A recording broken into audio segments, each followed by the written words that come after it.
Who's the other question?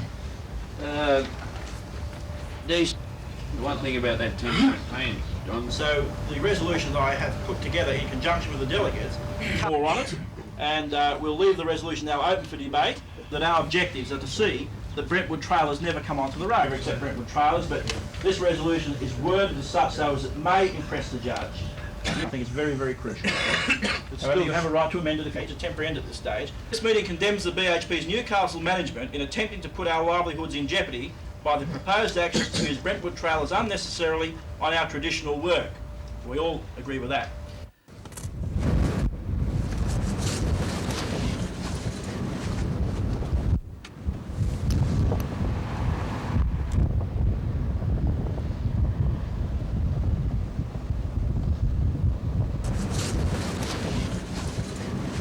Due to our justifiable fears of our livelihoods being placed in jeopardy because of BHP's action, the proposal to trial or be committed to trial Brentwood trailers on export rods is rejected at this stage. In the Industrial Commission this afternoon.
I think today's been an enormous success.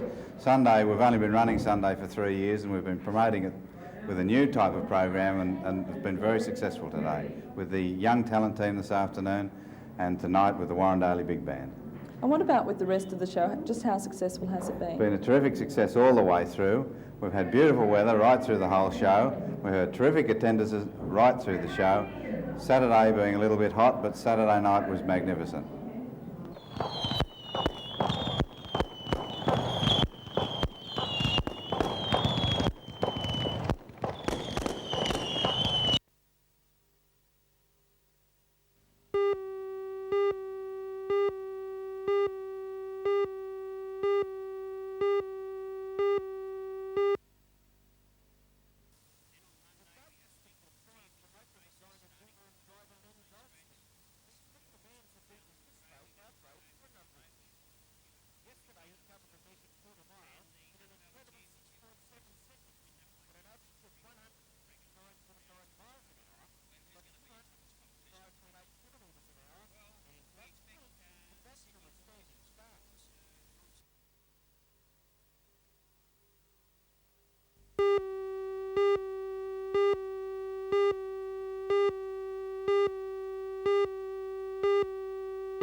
But his lead didn't last long as one of the overnight leaders, David Saunders from Sydney, improved on yesterday's fine 71 to card a 3 under 69, and that makes him 4 under for the tournament. Colin Bishop, who along with Bob Shearer and Saunders led after the first round, had a chance to grab the outright lead, but faltered on 17 and 18 to go back to 3 under. The largest gallery of the day followed Bob Shearer. Stanley finished the day with an even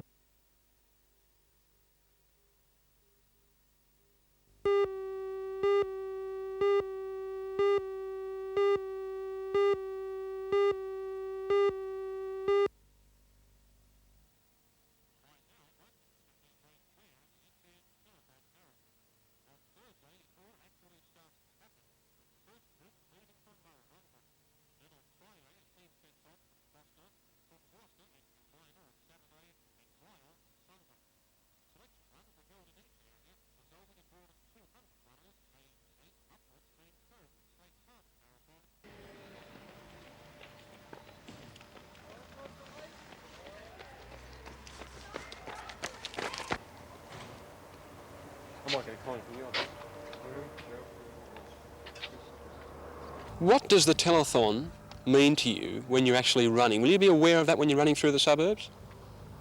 Well, possibly I might. It depends on how hot it is on the day. If everything runs along smoothly, you know at the end that the money will be raised for the telethon, and you have done a little bit of good anyhow. You probably certainly have done a great amount of good, but as far as you're concerned, being a runner, what relation do you see that to cancer? Oh, health and fitness, a sense of well-being.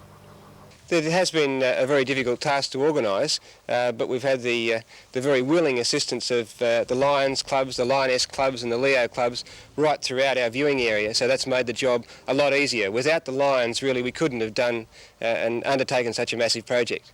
And do you see the day actually, or the days, going without fault?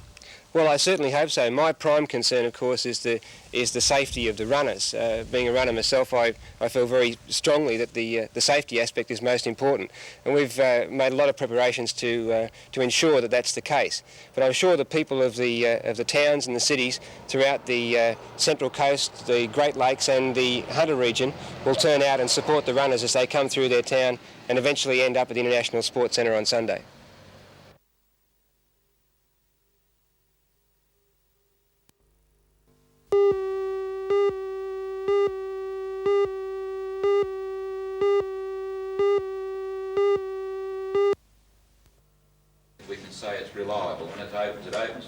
The call for the report came from Alderman Doug Pitcairn, who says there was a traffic jam some 4 kilometres long when the opening bridge at Swansea broke down on Saturday. He says the situation is intolerable on a major highway, and he believes the mechanics of the bridge need to be looked at. Alderman Pitcairn says that Swansea is a bottleneck anyway, but the unreliability of the bridge exacerbates the situation. As one alderman put it, having 2 opening bridges would make the Swansea traffic problem twice as bad. Also in last night's council meeting,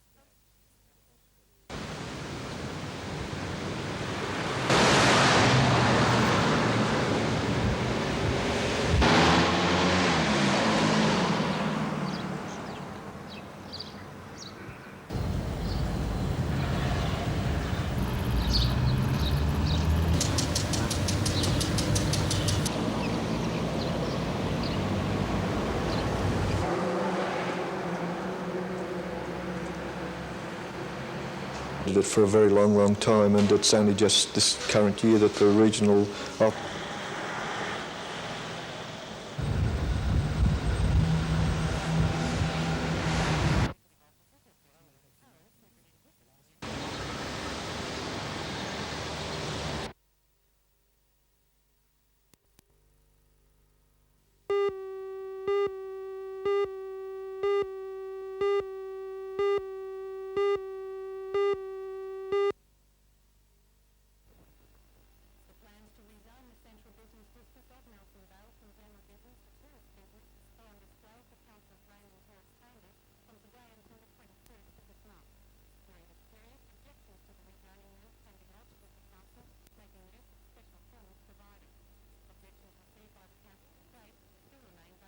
Why has it been necessary to redisplay the rezoning plans for Nelson Bay? Helen, there was a question over the legality of the first one we displayed and the council resolution that decided to do it.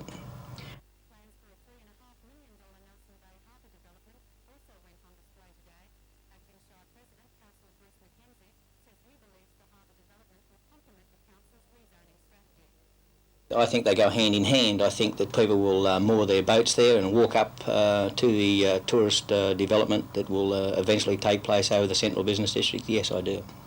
Do you think the harbour development softens the blow the district was dealt in not receiving a major supermarket? I don't think it'll soften the blow, but I think the only thing that will soften the blows, as you say, is 3 or 4 years down the track, where I think the central business district of Nelson Bay will be an asset to the traders there today. with the advent of the harbour. What sort of development at Nelson Bay do you eventually foresee? Well, with the harbour, I think the harbour and development, as I said, will go hand in hand. I can see some sort of San Francisco-style Fisherman's Wharf development, which will attract tourists from all over the world, possibly.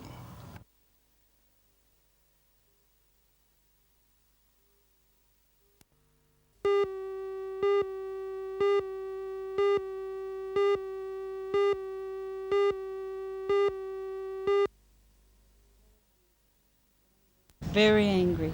They're angry at council for the manner in which they've gone about the whole deal, really, in rezoning the land and so forth. They're angry at having no choice of supermarket. They've never been given a decent car park in the bay. They're angry at every aspect of it, and they're determined that we'll get what we want. That will come after. At the moment, we've got 3 people here who want to talk to you. 1,000 square feet of creating traffic chaos. I believe it will help alleviate the problem that does exist and will always.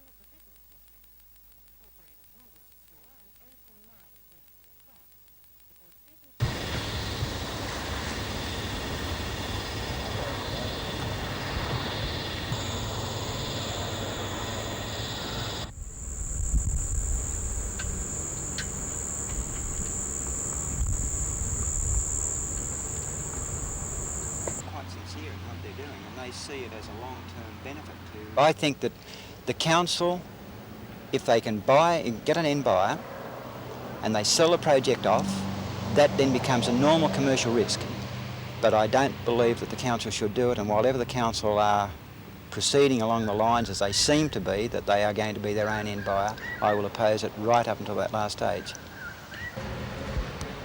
Short time in which shops such as butchers, square feet of supermarket type. Good morning, ladies. I'm run through basically a little back.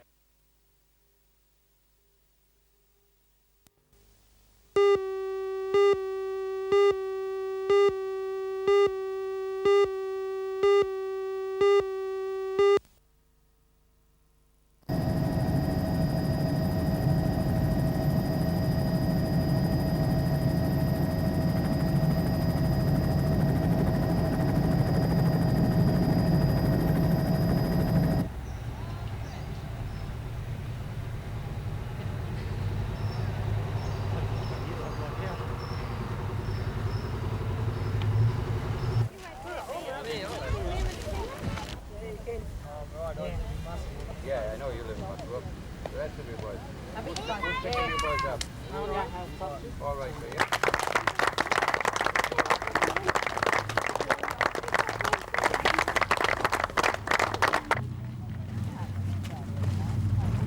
For the team now going from Denman to Muscle Rock.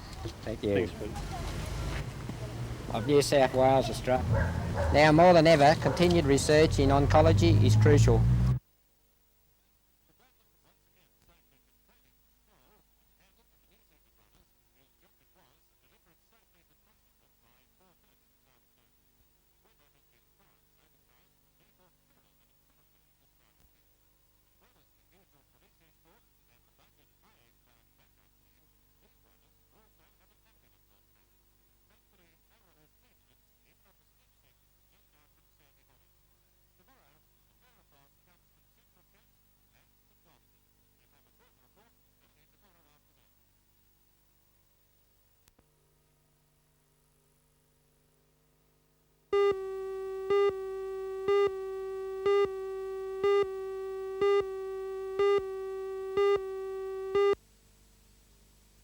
So they said, well, we'd like to look at the two together if we could. So they then went ahead and did this thing and came back with it. Okay.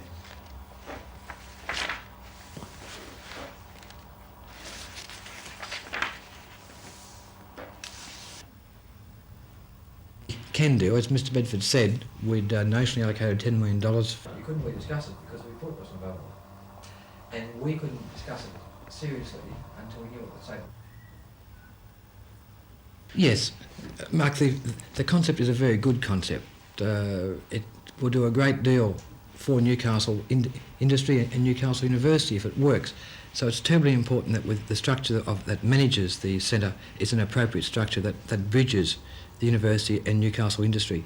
And that, to my mind, hasn't yet been established to anything like a serious degree. And the overall direction of it, I think, still has some missing squares in it.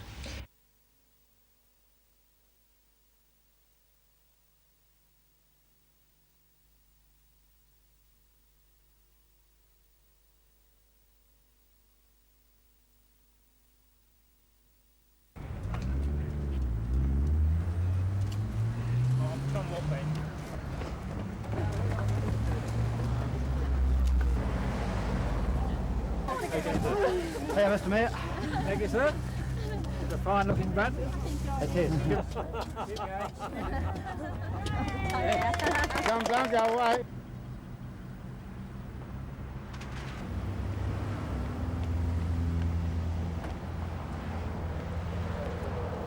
Let's get the video. Let's get this stick.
Taking part, setting a fine example for us all.